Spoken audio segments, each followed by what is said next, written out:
بسم اللہ الرحمن الرحیم رب اشرح لی صدری ویسر لی امری واحلل عقدۃ من لسانی یفقہوا قولی۔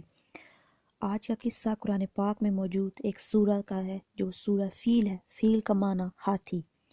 ابرہہ یمن اور حبشہ کا بادشاہ تھا۔ اس نے صنع میں ایک کنیسہ یہود نصاری کا عبادت خانہ بنایا تھا اور چاہتا تھا کہ حج کرنے والے بجائے مکہ مکرمہ کے یہیں آئیں اور اسی کنیسہ کا طواف کریں۔ عرب کے لوگوں کو یہ بات بہت شوق تھی۔ قبیلہ بنی کنانہ کے ایک شخص نے موقع پا کر اسی کنیسہ میں قضائے حاجت کی اور اس کو نجاست سے آلودہ کر دیا۔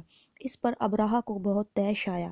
اس نے کعبہ کو ڈھانے کی قسم کھائی اور اس ارادے سے اپنا لشکر لے کر، جس میں بہت سے ہاتھی تھے اور ان کا ایک عظیم کوہ پیکر ہاتھی تھا جس کا نام محمود تھا، ابرہہ نے مکہ مکرمہ کے قریب پہنچ کر اہل مکہ کے جانور قید کر لیے اور ان میں 200 اونٹ حضرت عبد المطلب کے بھی تھے۔ عبد المطلب ابرہہ کے پاس آئے تھے۔ ابرہہ نے ان کی تعظیم کی اور اپنے پاس بٹھایا اور مطلب دریافت کیا۔ آپ نے فرمایا، میرا مطلب یہ ہے کہ میرے اونٹ واپس کیے جائیں۔ ابرہہ نے کہا، مجھے بہت تعجب ہوتا ہے کہ میں خانہ کعبہ کو ڈھانے کے لیے آیا ہوں اور وہ تمہارے باپ دادا کا معظم المحترم مقام ہے، تم اس کے لیے کچھ نہیں کہتے، اپنے اونٹ کے لیے کہتے ہو۔ آپ نے فرمایا، میں اونٹوں کا ہی مالک ہوں، انہی کے لیے کہتا ہوں، اور کعبہ کا جو مالک ہے وہ خود اس کی حفاظت فرمائے گا۔ ابرہہ نے آپ کے اونٹ واپس کر دیے۔ عبد المطلب نے قریش کو حال سنایا اور انہیں مشورہ دیا کہ وہ پہاڑوں کی گھاٹیوں اور چوٹیوں میں پناہ گزیر ہو جائیں۔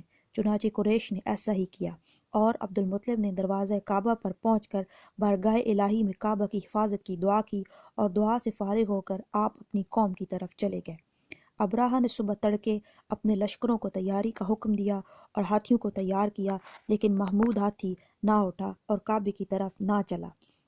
جس طرف چلاتے وہ چلتا تھا، جب کعبہ کی طرف اس کا رخ کرتے تھے بیٹھ جاتا تھا۔ اللہ تعالیٰ نے چھوٹے چھوٹے پرندے ان پر بھیجے جو چھوٹے چھوٹے سنگریزے یعنی پتھر گراتے تھے جن سے وہ ہلاک ہو جاتے تھے۔